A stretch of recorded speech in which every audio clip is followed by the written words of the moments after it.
Bollywood silver screen presenting scream chapter 3। कहानी की शुरुआत में हम कॉटन को देखते हैं जो कि अब सिडनी की वजह से हीरो बन चुका है। वो एक फेमस टॉक शो को होस्ट करता है जिसका नाम है 100% कॉटन। एक दिन कार चलाते समय उसे कॉल आता है जिसमें कोई आवाज बदलकर उससे सिडनी के बारे में पूछता है। कॉटन के ना बताने पर वो आवाज कहती है कि मैं तुम्हारी गर्लफ्रेंड को मार दूंगा। कॉटन तुरंत फोन रखता है और अपनी गर्लफ्रेंड को कॉल करता है, पर वो नकाबपोश उसकी गर्लफ्रेंड के घर पहुंच चुका है। वो कॉटन की गर्लफ्रेंड पर हमला कर देता है। तभी कॉटन भी वहां पहुंच जाता है और अपनी गर्लफ्रेंड को बचाने के बीच कॉटन भी मारा जाता है। अब हम सिडनी को देखते हैं जो कि शहर से दूर एक नए नाम और आइडेंटिटी के साथ रहती है। Sydney women crisis counselling service के लिए घर से ही काम करती है। सिडनी अपने घर में हाईटेक सिक्योरिटी रखती है क्योंकि उसे अभी भी डर लगा रहता है कि कोई उस पर हमला कर सकता है। वहीं हम रिपोर्टर को देखते हैं जिससे मिलने डिटेक्टिव मार्क आते हैं जो कॉटन के केस के बारे में इन्वेस्टिगेशन कर रहे हैं। डिटेक्टिव रिपोर्टर को एक फोटो दिखाते हैं जो कॉटन की लाश के पास नकाबपोश छोड़ गया था जो कि सिडनी की मॉम की है, यानी वो नकाबपोश सिडनी की मॉम की तलाश में है। ये न्यूज सिडनी को भी पता चलती है। सिडनी के साथ साथ इस मर्डर का सीधा असर उस फिल्म पर भी पड़ता है जो पिछली घटनाओं पर बन रही होती है जिसका नाम स्टेप 3 है। सभी एक्टर और डायरेक्टर बहुत परेशान हो जाते हैं। उसी समय रिपोर्टर वहां पहुंचती है। उसे लगता है कि जो कुछ हो रहा है वो स्टेप 3 के सेट से जुड़ा हुआ है। रिपोर्टर को वहां पुलिस ऑफिसर ड्यू मिलता है। रिपोर्टर के जोर देने पर पुलिस ऑफिसर बताता है कि कुछ वक्त पहले किसी ने सिडनी के रिकॉर्ड्स चुराने की कोशिश की थी, पर पुलिस ऑफिसर ने पहले रिकॉर्ड्स छुपा दिए थे। मगर स्टेप 3 मूवी बन रही है तो हो सकता है कि पास्ट वापस रिपीट हो, इसीलिए पुलिस ऑफिसर नजर रखने के लिए स्टेप 3 के सेट पर होता है। कुछ देर बाद नकाबपोश स्टेप 3 की एक कैरेक्टर को डायरेक्टर रोमन की आवाज निकालकर ऑफिस में बुलाता है और उस पर हमला करके उसे मार देता है। यहाँ रिपोर्टर और पुलिस ऑफिसर को लगता है ये सब मर्डर स्टेप 3 की स्क्रिप्ट के हिसाब से हो रहे हैं, तो अब स्क्रिप्ट के हिसाब से अगली बारी उस कैरेक्टर की है जो रिपोर्टर का रोल प्ले कर रही है। हालांकि उसके पास एक बॉडीगार्ड होता है, मगर फिर भी पुलिस ऑफिसर डिटेक्टिव से एक्स्ट्रा सिक्योरिटी के लिए बात करता है। डिटेक्टिव को ऐसा नहीं लगता क्योंकि स्टेप 3 के लिए 3 अलग अलग स्क्रिप्ट्स लिखी गई थी और पुलिस को नहीं पता कि नकाबपोश ने कौन सी स्क्रिप्ट पढ़ी थी। स्टेप 3 की शूटिंग को बंद करवा दिया जाता है। रिपोर्टर और पुलिस ऑफिसर को लाश के पास सिडनी की मॉम की जो फोटो मिली थी उससे उन्हें पता चलता है कि फोटो इसी स्टूडियो के बाहर खिंचवाई गई थी जहां स्टेप 3 की शूटिंग चल रही है। रिपोर्टर और पुलिस ऑफिसर इस सिलसिले में बात कर रहे होते हैं और उनसे कुछ ही दूरी पर रिपोर्टर की कैरेक्टर का जो बॉडीगार्ड होता है वो पेट्रोलिंग कर रहा होता है। उसे नकाबपोश पुलिस ऑफिसर की आवाज में कॉल करता है और उसे भी मार देता है। यानी नकाबपोश अब इनके घर में भी पहुंच चुका है जहां सारे कैरेक्टर एक साथ एक ही घर में पार्टी कर रहे हैं। पुलिस ऑफिसर उन सबको घर से बाहर निकालता है, मगर नकाबपोश एक कैरेक्टर को घर के अंदर पकड़ लेता है और पूरे घर को ब्लास्ट कर देता है। बाहर नकाबपोश रिपोर्टर पर हमला कर देता है। हालांकि पुलिस ऑफिसर उसे शूट कर देता है, मगर गोली लगने के बावजूद भी नकाबपोश वहां से गायब हो जाता है। मगर यहाँ भी वो सिडनी की मॉम की एक फोटो छोड़ जाता है जिसके पीछे लिखा था आई किल्ड हर। अभी तक सभी को पता था कि सिडनी की मॉम को बिली और उसके दोस्त ने मारा था और उन दोनों को सिडनी ने मार दिया था, पर इस मैसेज का क्या मतलब है किसी को कुछ समझ में नहीं आता। वहीं सिडनी अपने घर पर होती है तभी उसे नकाबपोश का कॉल आता है। सिडनी उसकी आवाज सुनते ही फोन कट कर देती है, पर उसे पता चल चुका है कि वो भी अब सुरक्षित नहीं है। अगले दिन सिडनी पुलिस ऑफिसर ड्यू से मिलने आती है। रिपोर्टर और डिटेक्टिव भी मौजूद होते हैं। इनमें से किसी को भी समझ में नहीं आता कि नकाबपोश को सिडनी का नंबर कहां से मिला। सिडनी अपनी मॉम की फोटोज दिखाती है और कहती है कि स्टेप 3 मूवी के लिए जो सेट बनाया गया वो बिल्कुल मेरे घर की तरह है, जिस वजह से मुझे पुरानी यादें आती हैं। और तभी यहाँ पर नकाबपोश पहुंच जाता है। वो सिडनी पर हमला करता है, मगर इस बार भी सिडनी उससे बचने में कामयाब हो जाती है। पर अब सब सोचते हैं कि वो लोग कब तक नकाबपोश से इसी तरह से बचते रहेंगे। इस बार उन्हें उसे ढूंढना होगा ताकि ये सब के सब आराम से रह सके। यही पता लगाने के लिए रिपोर्टर अपने कैरेक्टर के साथ स्टूडियो के एक मेंबर के पास जाती है। उसके पास से उन्हें पुरानी फोटोज मिलती है। उन्हें पता चलता है कि सिडनी की मॉम इसी स्टूडियो में काम करती थी। उसने कई मूवीज बनाई थी जिसका प्रोड्यूसर था जॉन, जो कि स्टेप 3 का भी प्रोड्यूसर है। जॉन से मिलने के बाद पुलिस ऑफिसर, रिपोर्टर और उसके कैरेक्टर को पता चलता है कि सिडनी की मॉम किसी भी तरह से हॉलीवुड में अपनी जगह बनाना चाहती थी, जिसके लिए उसने कई डायरेक्टर्स और प्रोड्यूसर्स के साथ कॉम्प्रोमाइज भी किया, पर उसे इससे ज्यादा फायदा नहीं मिला। ये सब जानने के बाद ये सब के सब यहाँ से निकल जाते हैं। रास्ते में उन्हें सिडनी का कॉल आता है। वो कहती कि मैं जॉन के घर जा रही हूँ। उसने मुझे कुछ बताने के लिए वहाँ बुलाया है। ये सब जानने के बाद ये सब जॉन के घर पहुँचते हैं, मगर वहाँ सिडनी नहीं बल्कि वहाँ डायरेक्टर रोमन की बर्थडे पार्टी चल रही थी, जहाँ स्टेप 3 के बचे हुए 2 कैरेक्टर्स भी मौजूद होते हैं। ये घर बहुत ही बड़ा है, इसीलिए जब रिपोर्टर और पुलिस ऑफिसर सिडनी का इंतजार कर रहे थे तो बाकी सब अलग अलग होकर घर देखने चले जाते हैं। बहुत इंतजार करने के बाद भी सिडनी नहीं आती। पुलिस ऑफिसर उसी नंबर पर कॉल करता है जिससे उन्हें सिडनी का कॉल आया था। उन्हें पता चलता है कि ये फोन तो इसी घर में एक कपबोर्ड के अंदर रिंग हो रहा है, जिससे इन्हें समझ आ जाता है कि ये कॉल सिडनी ने नहीं बल्कि नकाबपोश ने इन्हें यहाँ बुलाने के लिए किया था।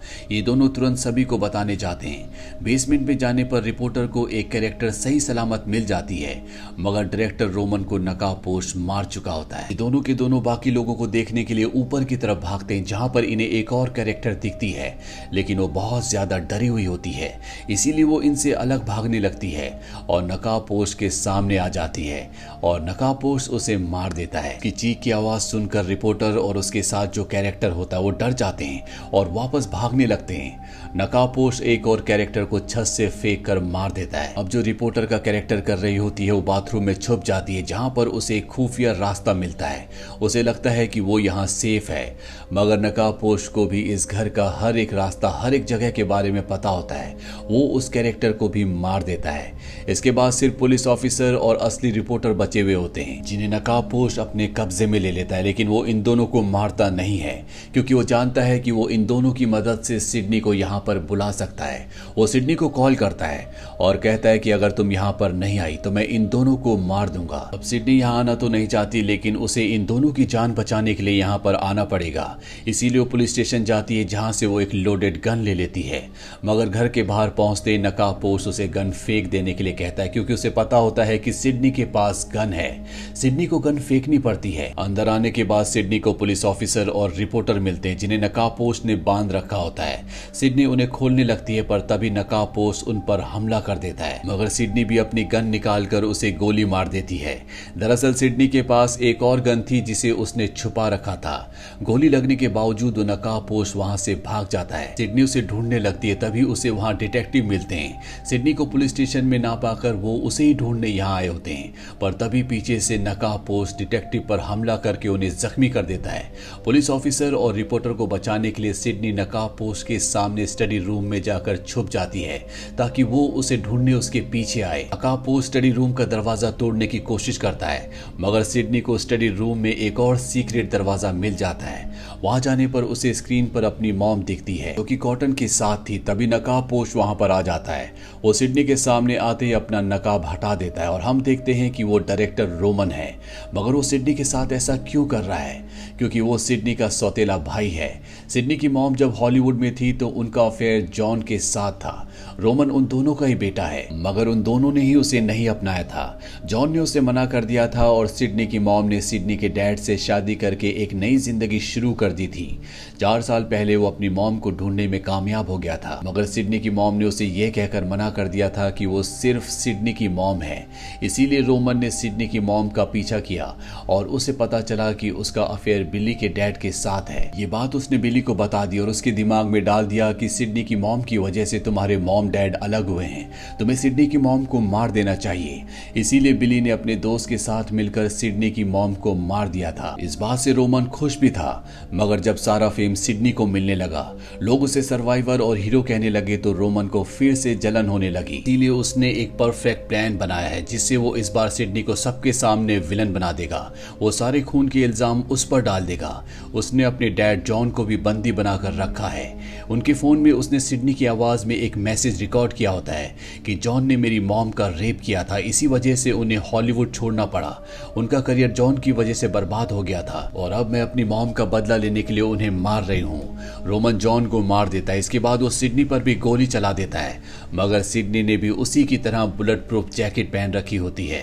वो रोमन पर हमला करके उसे मार देती है। उसी समय पुलिस ऑफिसर और रिपोर्टर भी वहां पहुंच जाते हैं। वो नकाब के पीछे का असली चेहरा देखकर शॉक रह जाते हैं। तीनों को लगता है कि रोमन मर चुका है, मगर रोमन फिर से उन पर हमला कर देता है, पर इस बार पुलिस ऑफिसर उसके सिर पर शूट करके उसे मार देता है और ये तीनों बच जाते हैं। रिपोर्टर और पुलिस ऑफिसर जो शुरू से एक दूसरे को पसंद करते थे, अब वो एक दूसरे के साथ रहना शुरू कर देते हैं। सिडनी सिडनी के दिल और दिमाग से भी डर पूरी तरह से निकल चुका है और सिडनी की नई जिंदगी की शुरुआत के साथ ये कहानी यहीं पर खत्म हो जाती है। फोर्थ पार्ट की शुरुआत में दो लड़कियों को आपस में बात करते हुए दिखाया जाता है। तभी उनके पीछे से नकाबपोश आकर उन पर हमला करके उन्हें मार देता है।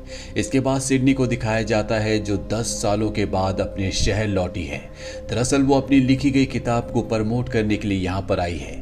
इसी बीच पुलिस ऑफिसर को सिडनी के कार ट्रंक में उस लड़की का फोन मिलता है जो पिछली रात मारी गई थी। इस वजह से अब वो शहर छोड़कर नहीं जा सकती।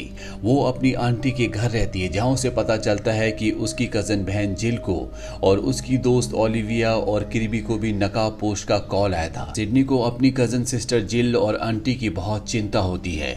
एक रात किर्बी को नकाबपोश का कॉल आता है। वो उसे कहता है कि मैं तुम्हारे कपबोर्ड में हूँ और कभी भी तुम पर हमला करके तुम्हें मार सकता हूँ। ये जानने के बाद किर्बी और जिल अपना कपबोर्ड देखने लगते हैं। उसी बीच नकाबपोश सामने वाले घर में ओलिविया को मार देता है।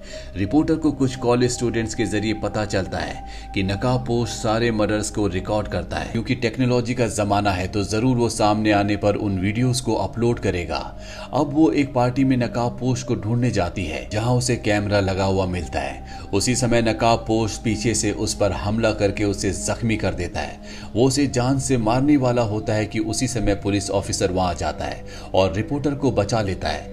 रिपोर्टर उसे बताती है कि नकाबपोश सारे मर्डर रिकॉर्ड कर रहा है जिन्हें वो अपलोड जरूर करेगा क्योंकि वो अपनी फिल्म बनाना चाहता है। उसी रात सिडनी को नकाबपोश का कॉल आता है। वो कहता है कि तुमसे पहले मैं तुम्हारे परिवार को मारूंगा।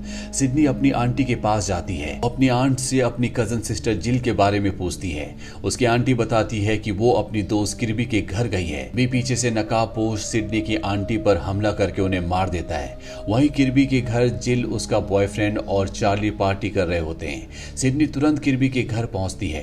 तभी नकाबपोश उनके घर पर चार्ली के दोस्त को मार देता है। सिडनी जिल को बेड के नीचे छुपा देती है और खुद किर्बी के साथ घर के पीछे वाले कमरे में छुप जाती है।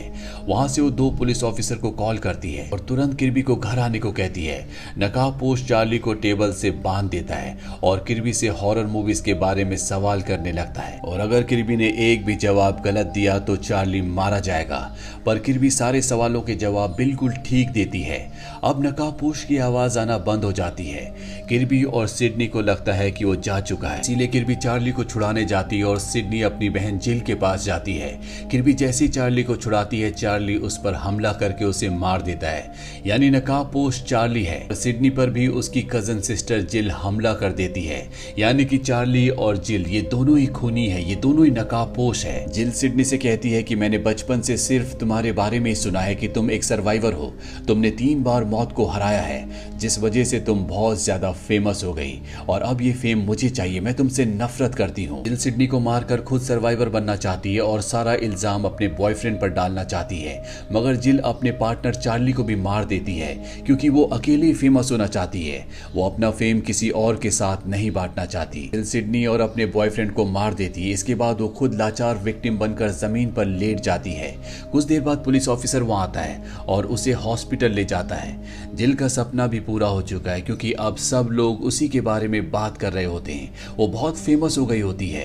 पर यहाँ पर उसे पता चलता है कि सिडनी अभी भी जिंदा है, इसीलिए वो रात को सिडनी को मारने जाती है जिस बारे में सिडनी को पहले से एहसास था। इसीलिए वो उसे शॉक दे देती है और फिर पुलिस ऑफिसर की बंदूक से उसे गोली मार देती है और इस तरह से जिल मारी जाती है।